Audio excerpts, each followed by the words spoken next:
Pithapuram MLA గారి తాలూకాలో అంటే ఏదైనా పని వెంటనే అయిపోతుందనుకుంటారు. పైగా పిఠాపురం ఎమ్మెల్యే డిప్యూటీ సీఎంగా ఉండడంతో ఆయన చెప్పిన మాటలన్నీ ఖచ్చితంగా నెరవేరుతాయని ఆశిస్తారు. అయినా ఇప్పుడు అలాంటి ఆశలు పెట్టుకుంటున్న వాళ్ళంతా నైరాశ్యలో మునిగిపోతున్నారు, నిరాశలో కనిపిస్తున్నారు. స్వయంగా పవన్ కళ్యాణే వచ్చి చెప్పిన మాట కూడా నెరవేర్చరా అని ప్రశ్నిస్తున్నారు. ఇది ఇప్పుడు ఉప్పాడ తీరంలో మరోసారి అలజడి రేకెత్తిచ్చే దిశగా మారుతుంది.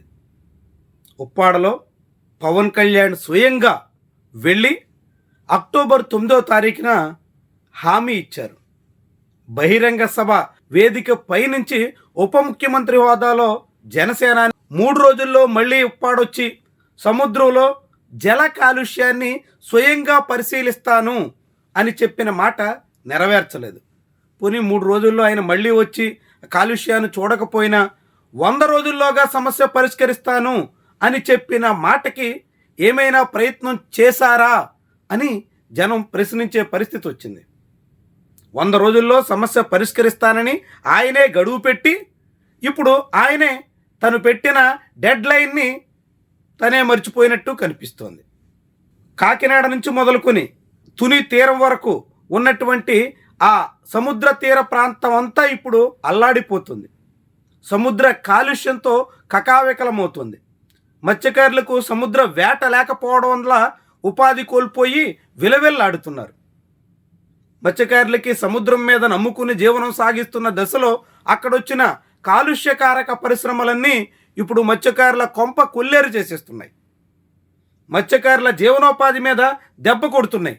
ముఖ్యంగా అరబిందో, దివీస్ లాంటి అనేక కార్పొరేట్ ఫార్మా కంపెనీల కార్యకలాపాలన్నింటికీ ఇప్పుడు అదొక కేంద్ర స్థానంగా మారింది. దాంతో ఆయా కంపెనీల నుంచి వెదజల్లుతున్నటువంటి రసాయన కాలుష్యం అంతా సముద్రం పాలవడం, సముద్రంలో మత్స్య సంపద అంతా నాశనం కావడం, మత్స్యకారులు ఎంత దూరం వెళ్ళి వేటాడాలనుకున్నా వాళ్ళ పొట్ట గడవడానికి కూడా తగ్గట్టుగా ఆదాయం రాకపోవడం, ఇది చాలా తీవ్రమైనటువంటి సమస్యగా మారుతోంది. ఈ సమస్య పరిష్కరిస్తానని ఎన్నికల ముందు అదే నియోజకవర్గం నుంచి ప్రాతినిధ్యం వహిస్తున్న పవన్ కళ్యాణ్ హామీ ఇచ్చారు. పిఠాపురంలో మత్స్యకారుల జీవనోపాధి కొల్లగొడుతున్న రసాయన పరిశ్రమల మీద చర్యలు తీసుకుంటాం అంటూ ఆయన చెప్పారు. విపక్షంలో ఉండగా చెప్పిన మాట మరిచిపాయే. అధికారంలోకి వచ్చిన తర్వాత 100 రోజుల్లో సమస్య పరిష్కరిస్తానని చెప్పిన మాట కూడా ఆయనకు గుర్తు లేకపాయే. మొన్నటి జనవరి 20వ తారీఖుతో పవన్ కళ్యాణ్ స్వయంగా విధించిన డెడ్ లైన్ గడువు ముగిసిపోయింది. అది కూడా జరిగి వారం అవుతుంది. కానీ ఇప్పటి వరకు ఉప్పాడ మత్స్యకారుల సమస్యల మీద పవన్ కళ్యాణ్కి ఏమాత్రం శ్రద్ధ పెట్టిన దాఖలాలు లేవు. ఒకసారి తన ఆఫీసులో మంగళగిరిలో ఒక రివ్యూ సమావేశం జరిపారు. ఓ 30-40 మందిని తీసుకుని తమిళనాడు, అదేవిధంగా కర్ణాటక, కేరళ లాంటి రాష్ట్రాల్లో పర్యటనలు చేస్తున్నామని చెప్పారు. అక్కడ మత్స్యకారులకి ప్రత్యామ్నాయ జీవనోపాధి విషయంలో ఎలాంటి చర్యలు తీసుకుంటున్నారో ప్రత్యక్షంగా పరిశీలిస్తామని చెప్పారు.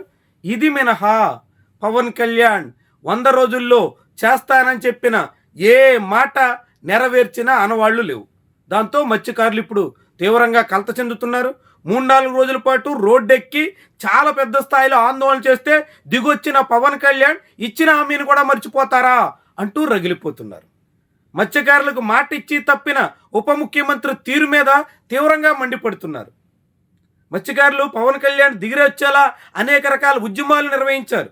స్వయంగా పిఠాపురంలోనే పవన్ కళ్యాణ్ కార్యాలయాన్ని కూడా ముట్టడించారు. ఆ తర్వాత కూడా స్పందించకపోవడంతో ఉప్పాడని దిగ్బంధించారు. ఉప్పాడ హైవేలో 4 రోడ్ల కూడల్ని ముట్టడించారు. ఇలా అనేక రకాల ఆందోళన తర్వాత పవన్ కళ్యాణ్ ఉప్పాడ వెళ్ళి వాళ్ళకి ఇచ్చినటువంటి మాట ఇప్పుడు మళ్ళీ తప్పేస్తుంటే మత్స్యకారులు మళ్ళీ రగిలిపోతున్నారు. మరోసారి ఆందోళన పట్టక తప్పదా అనే ప్రశ్న మొదలైపోతుంది. దీంతో ఇప్పుడు పిఠాపురం నియోజకవర్గంలోని ఉప్పాడ తీరంలో మత్స్యకారుల్లో మొదలవుతున్న అలజడి మరో ఉద్యమం దిశగా మళ్ళేదానికి సంకేతంగా కనిపిస్తుంది.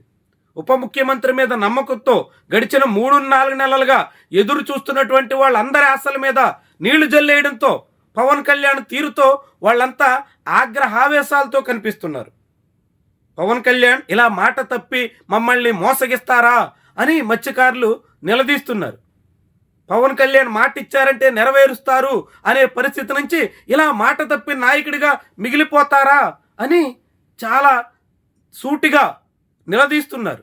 మరి ఇలాంటి సమయంలో మత్స్యకారుల సమస్యలకి పరిష్కారం చూపించే దిశలో పవన్ కళ్యాణ్ ఏమైనా చొరవ చూపుతారా, లేకుంటే కార్పొరేట్ అరబిందో, దివీస్ లాంటి కంపెనీల ఒత్తిళ్లకు తలొగ్గి తనకు ఓట్లేసి నమ్మినటువంటి వాళ్ళని నిలువునా ముంచేస్తారా? ఇది పవన్ కళ్యాణ్ చేతుల్లోనే ఉంటుంది. సముద్ర కాలుష్యానికి కారణమవుతున్న రసాయనిక పరిశ్రమల్ని అరికట్టకుండా, వ్యర్థ జలాల్ని నేరుగా సముద్రంలో కలిపేస్తున్న తీరుని కట్టడి చేయకుండా పవన్ కళ్యాణ్ ఎన్ని మాటలు చెప్పినా, ఎంత ప్రచారం చేసుకున్నా ఉప్పాడ తీరంలో మత్స్యకారులు మాత్రం తీవ్రమైనటువంటి ఆందోళనతో కొనసాగడం ఖాయం. వాళ్ళ ఆవేశాన్ని వ్యక్తం చేయడానికి మరొక ఉద్యమ రూపాన్ని కూడా తీసుకున్నా పెద్ద ఆశ్చర్యపడాల్సిన పని లేదు.